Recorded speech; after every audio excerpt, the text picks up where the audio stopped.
Son las 10:28 de la mañana y a esta hora vamos a conocer lo que tiene para contarnos a esta hora Julián Fernández, director de Epidemiología y Demografía del Ministerio de Salud. Señor Fernández, adelante. Bueno, muy buenos días a todos y todas y muchísimas gracias por esta invitación.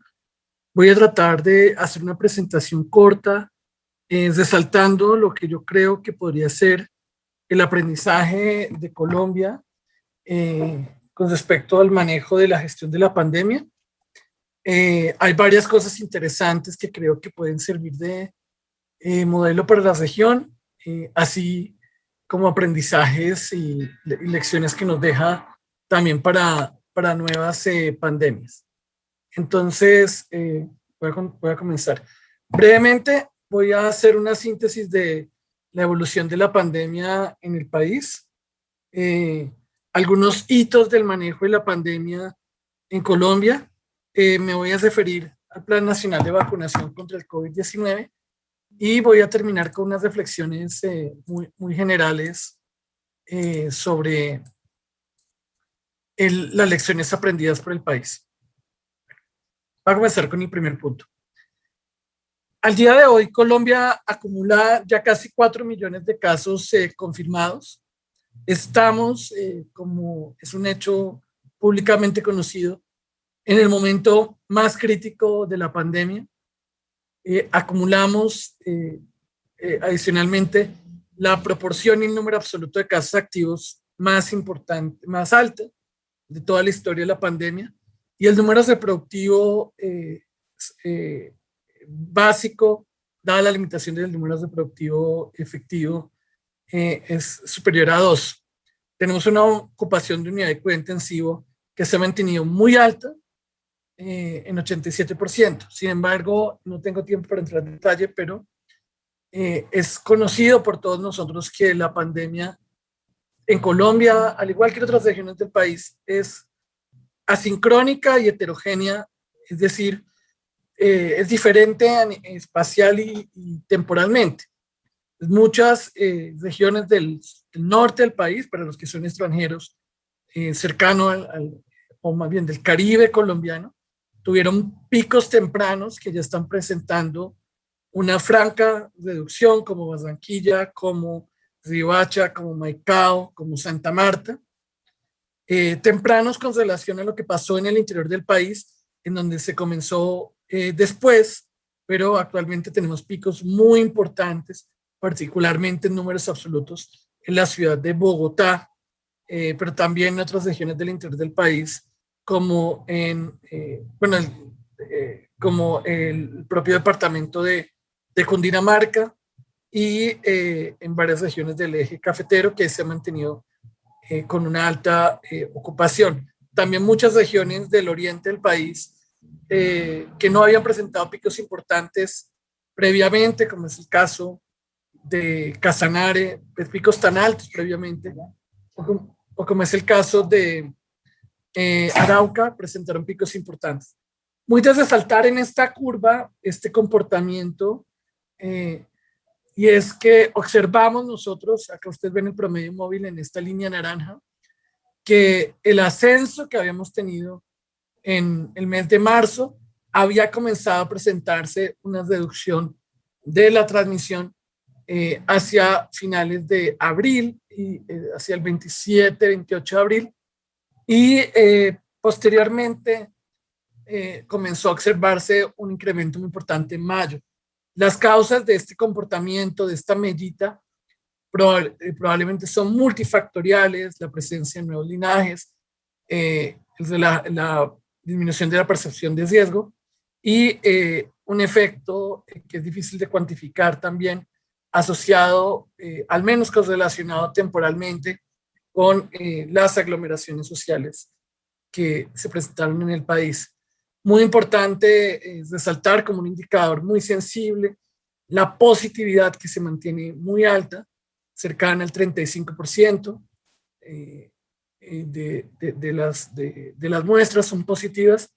Colombia ha hecho un gran esfuerzo de expansión de su capacidad de pruebas.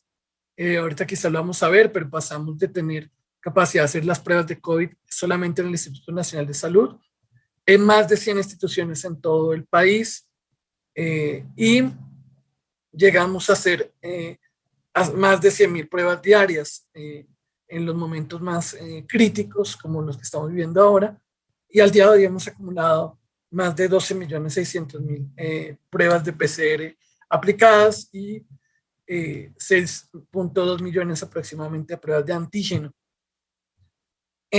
Actualmente, Colombia tiene una tasa de mortalidad acá, que está por 1 millón de habitantes, de 1997, o sea, de 199 por 100.000 habitantes. Muy importante es resaltar que esta tasa de mortalidad hay que ser cuidadoso cuando se compara con otros países, por varias razones. Primero, porque nos encontramos en momentos diferentes de la pandemia.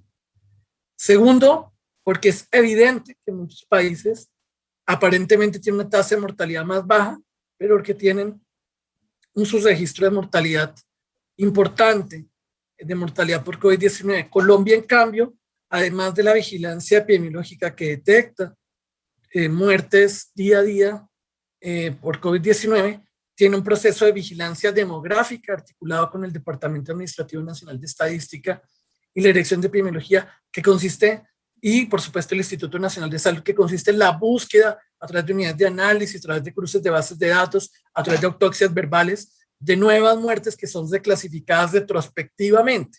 Ese ejercicio de búsqueda hace que el número de muertes que tenemos la capacidad de detectar al final son mayores, y por eso cuando uno compara con países como Nicaragua, como Salvador, como Bolivia, aparentemente tienen una tasa de mortalidad menor, pero tienen un exceso de mortalidad por todas las causas mayor, lo cual hace sugerir, dado que no hay otra explicación, que tienen mayor volumen de muertes de COVID-19 que no detectan, particularmente cuando sabemos que los registros de mortalidad de Colombia es de los mejores de la región.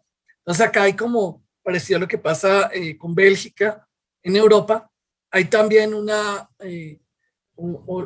problema asociado a que aquellos sistemas de vigilancia epidemiológica y vigilancia demográfica con mayor capacidad de detección tienen tasas de mortalidad más grandes, mientras que otros que tienen sistemas de vigilancia demográfica epidemiológica más débiles tienen tasas de mortalidad falsamente más bajas.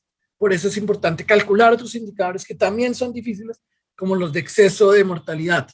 Es difícil, por ejemplo, pensar que Venezuela es implausible, casi que imposible, pensar que tiene en este momento el número de muertes que dice tener.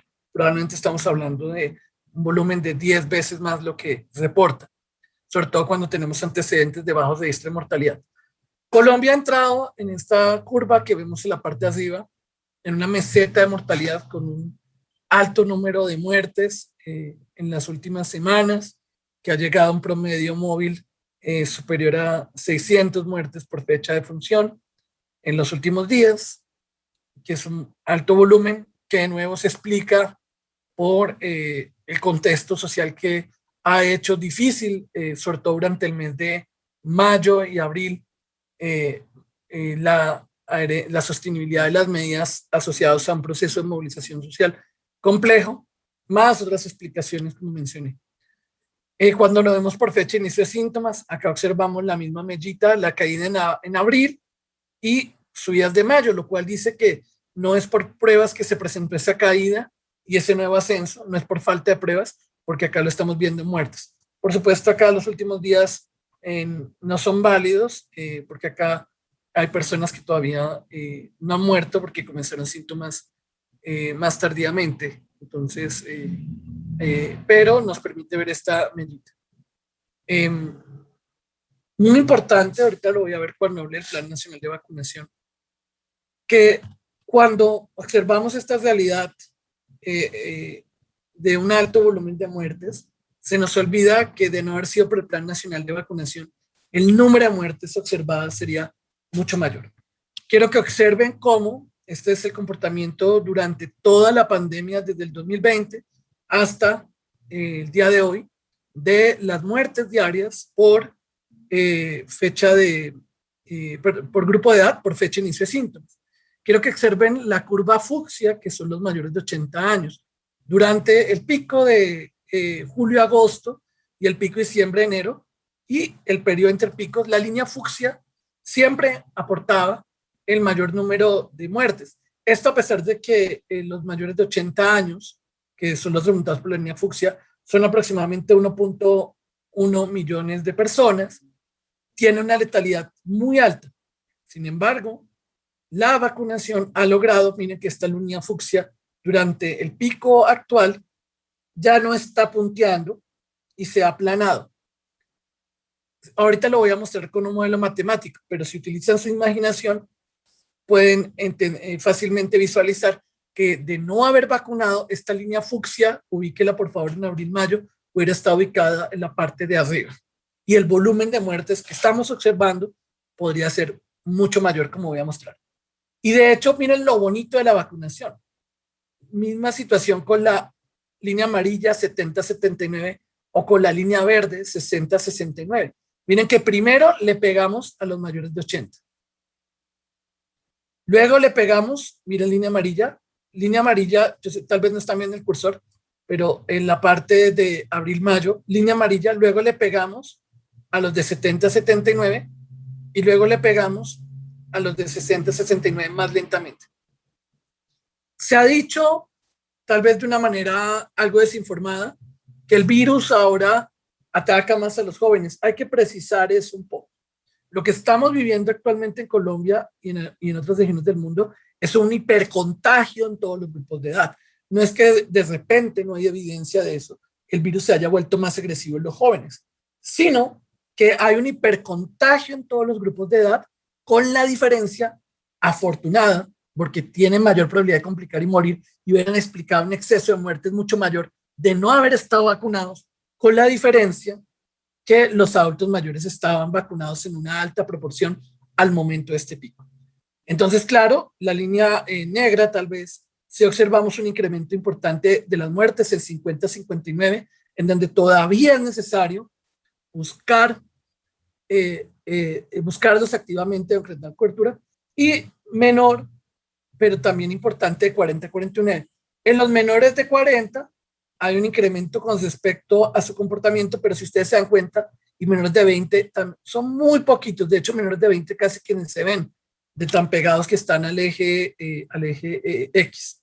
Entonces, durante una de las primeras discusiones que tuvimos con FENALCO, yo les explicaba, me decían, pero ¿por qué no vacunamos a los jóvenes para reactivar la economía? Yo les decía, no, la manera de reactivar la economía es vacunando primero a las personas de más altos riesgos. ¿Por qué? Porque la vacunación de los más vulnerables no solo protege a los más vulnerables, que insisto, de no haber estado vacunados, estaríamos observando una realidad varias veces más aterradora que la que estamos observando ahorita. Vacunando a los más vulnerables, nos protegemos a todos, priorizando aquellos grupos con mayor riesgo epidemiológico, disminuye la carga sobre el sistema de salud. Los costos humanos, económicos y sociales se reducen y es más fácil pensar o más factible pensar en que las medidas de restricción de movilidad cada vez son menos necesarias. Es decir, que es la protección y la búsqueda activa de los más vulnerables la que genera no solo mayores retornos en términos de salud y económicos, sino retornos más rápidos. Y eso está demostrado en varios modelos. Si no vacunamos a los más vulnerables, en términos epidemiológicos, vamos a seguir teniendo una carga importante en sistemas de salud, especialmente cuando la vacunación de los más jóvenes ya no se habla del 70%, sino de coberturas superiores al 90% y quizás al 100% para lograr reducción del contagio. Entonces, no olvidar que nuestro objetivo principal antes de la reducción del contagio es reducir la mortalidad, la incidencia de casos graves y el impacto sobre el sistema de salud. Es a través de la reducción del impacto sobre los sistemas de salud que podemos avanzar hacia la reactivación económica. Y eso es muy importante entenderlo. Y es algo en lo que hemos tratado de hacer mucha pedagogía, porque hay que tener un balance entre volumen y velocidad y focalización. Si avanzáramos solo en volumen, sin focalización, el número de vacunas que hubiéramos implementado igual, pero a la población general no hubiera sido suficiente para reducir la mortalidad todavía. Por eso, vacunando a los más vulnerables, logramos más rápidamente resultados. Y si bien hoy observamos una alta mortalidad, quiero insistir otra vez, esa mortalidad hubiera sido mucho mayor de no haber hecho una focalización por riesgo epidemiológico. Es por esto, y hemos explicado, que la priorización no obedece, como voy a explicar ahorita, a la importancia que alguien tenga en la sociedad, el valor de la sociedad, que es algo subjetivo, complejo políticamente, sino a algo que es el riesgo epidemiológico y que principalmente está explicado por la edad, por supuesto por la presencia de morbilidades que afectan el riesgo de complicarse y morir. Este es un ejercicio que tenemos, es un tablero disponible, el tablero exceso de mortalidad por todas las causas. En la última semana epidemiológica, semana 23, es la línea azul recta, es el comportamiento histórico durante el 2015-2019 a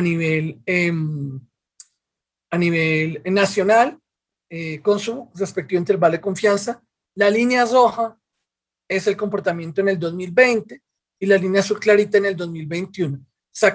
Esto es muy sensible y es lo que deberíamos utilizar para comparar países, porque exceso de mortalidad por todas las causas incluye muertes por COVID confirmadas, muertes por COVID sospechosas y muertes por COVID por otras causas. Y cuando ustedes comparan exceso de mortalidad, muchos países que aparentemente tienen tasas de mortalidad bajas van a encontrar un exceso de mortalidad muy altas, como esos países centroamericanos que mencioné. Entonces, esta es una medida que, si bien también se puede afectar por sus registros, se afecta menos porque no depende de la detección de casos de COVID o no al momento de la muerte. Vamos a hablar un poquito del manejo de la pandemia. Colombia ha tenido varias fases.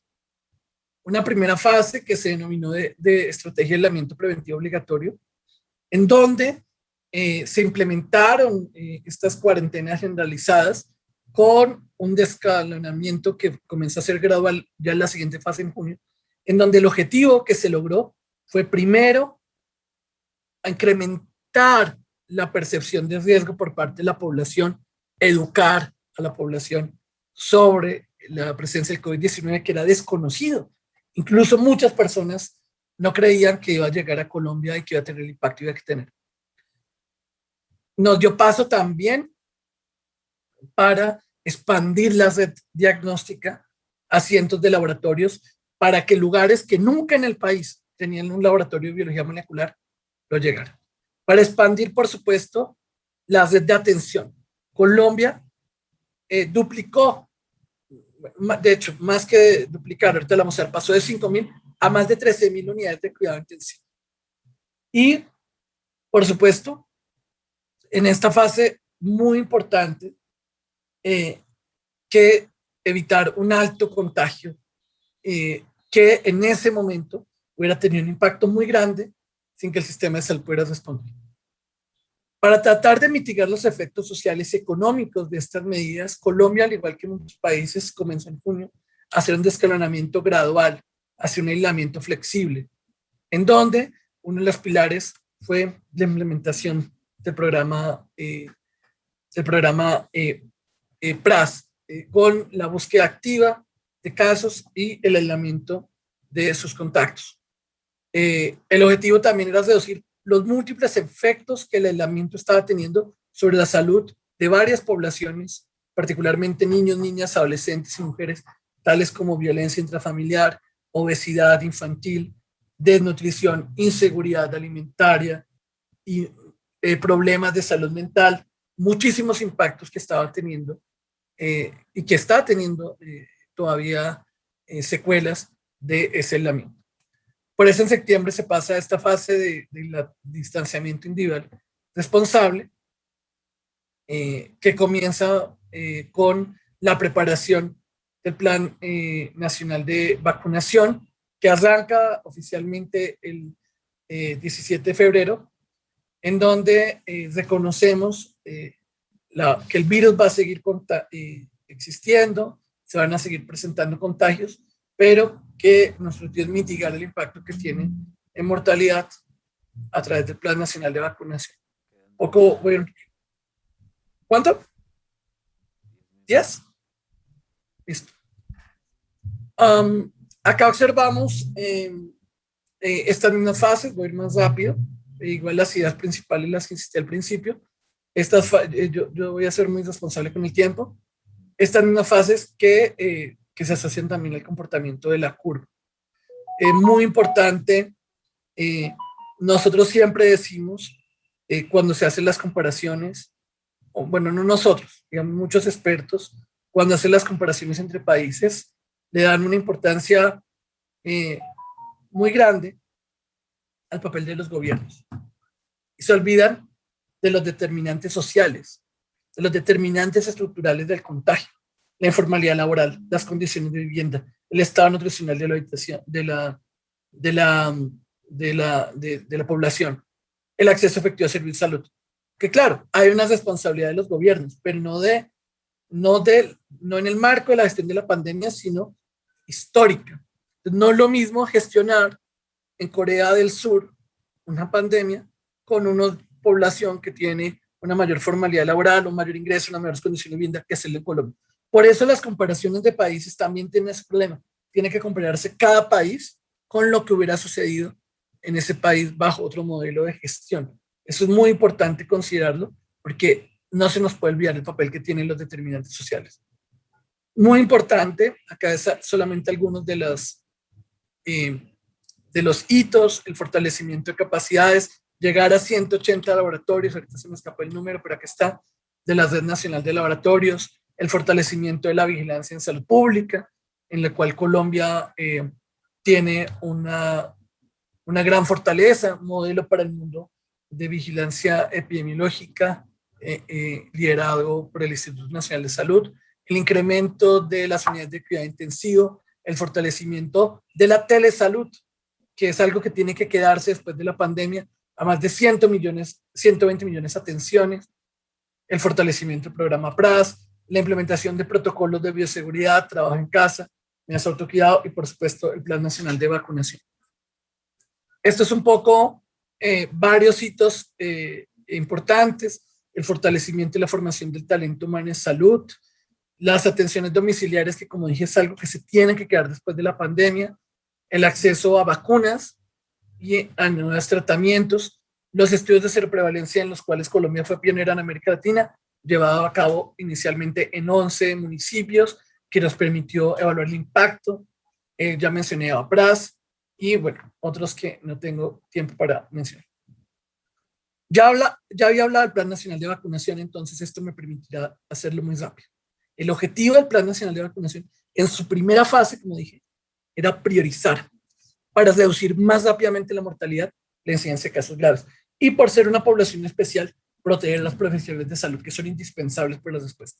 Solo hasta la segunda fase y de manera progresiva comenzamos a hablar de reducción del contagio. Pero ojo que la reducción de mortalidad sigue estando transversal.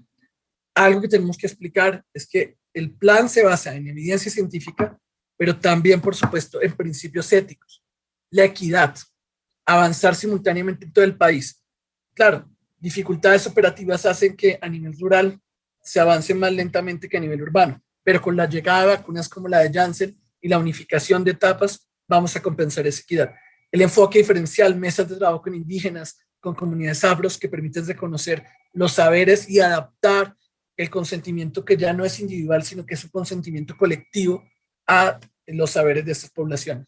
Igualdad material, tratar por igual a los iguales, tratar diferente a los diferentes. Y muchos otros que solamente terminaré resaltando la prevalencia del interés general.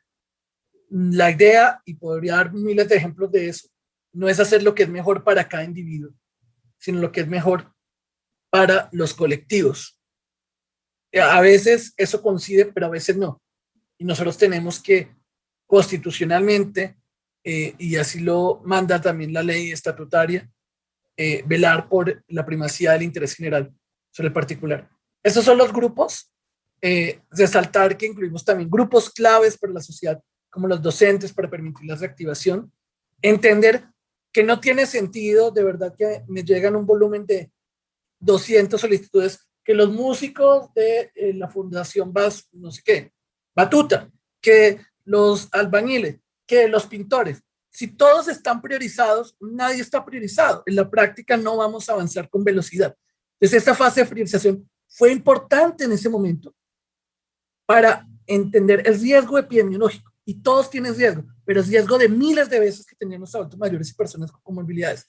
Ya en este momento avanzamos en etapa 4 a algunas poblaciones especiales, pero progresivamente por edad, a un grupo muy grande de 40 a 49 años, de 14 millones de personas. Pero el esfuerzo tiene que seguir concentrado en buscar a todas las personas de etapa 1, etapa 2, etapa 3 que faltan, particularmente a todos los mayores de 50 años que tienen mayor carga. Solo hasta la etapa 5 aquellos niños van. Entonces esto es un poco cómo hemos incrementado la velocidad de vacunación. Prometo terminar en 5 minutos o menos. Acá es cómo hemos logrado incrementar la velocidad de vacunación. Había muchos que hacían cuentas con regla de 3 y decían que nos íbamos a durar 7 años vacunando, pero por supuesto que la regla de 3 no sirve cuando algo tiene un comportamiento que no es lineal. Y acá lo vemos. Tardamos 21 días para llegar al primer millón, luego 11 días para llegar al segundo millón, y fíjense que el último millón lo logramos en solo 5 días. Y la velocidad sigue creciendo. Pero miren esto tan importante, la cobertura que estamos logrando tan alta en mayores de 80 años, mayores de 70 años y de 60 a 64. Esto es un hito que tenemos que hacer. Claro, pero fíjense, estos mayores de 50 años, si no los buscamos, si no los vacunamos, vamos a seguir teniendo mortalidad importante. Entonces, no olvidar que es necesario seguir vacunando a los mayores de 50 años, hacer búsqueda activa. Es un de la EPS. Y quisiera terminar con esto. Miren, esta línea negra es el comportamiento observado real de las muertes de 80 años. Si no hubiéramos vacunado primero los de 80 años, miren la diferencia tan abismal. Esta línea es roja. Estas serían las muertes que estaríamos observando. Miren entre 70 y 80. Entre 60 y 70 todavía no se observa el efecto, pero sí. Entonces, fíjense que podríamos estar observando 1,000 o 1,500 muertes diarias, como pasó en algunos países. Y eso es muy importante tenerlo presente. Dada su mayor letalidad, fue un gran acierto del Plan Nacional de Vacunación comenzar a priorizar a los adultos mayores. Termino acá. Yo quise ser respetuoso con el tiempo, diciendo que no es fácil para los tomadores de decisiones. Voy a quitar la pantalla. La pandemia es la emergencia sanitaria más importante de la historia reciente del país. La toma de decisiones de salud pública implica no solamente trabajar con la mejor evidencia disponible, sino hacerlo en una conjunción de intereses legítimos y no legítimos, de percepciones de diversos grupos, de ánimo de opinión que complejizan la toma de decisiones. Los tomadores de decisiones tienen la responsabilidad y la obligación de adaptar las decisiones a la evidencia que siempre es incompleta, siempre es imperfecta y que evoluciona.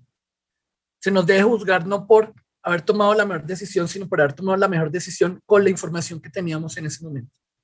Sin embargo, esas decisiones también deben considerar un contexto como el colombiano, en donde no necesariamente lo que es mejor en otro país es mejor en el nuestro.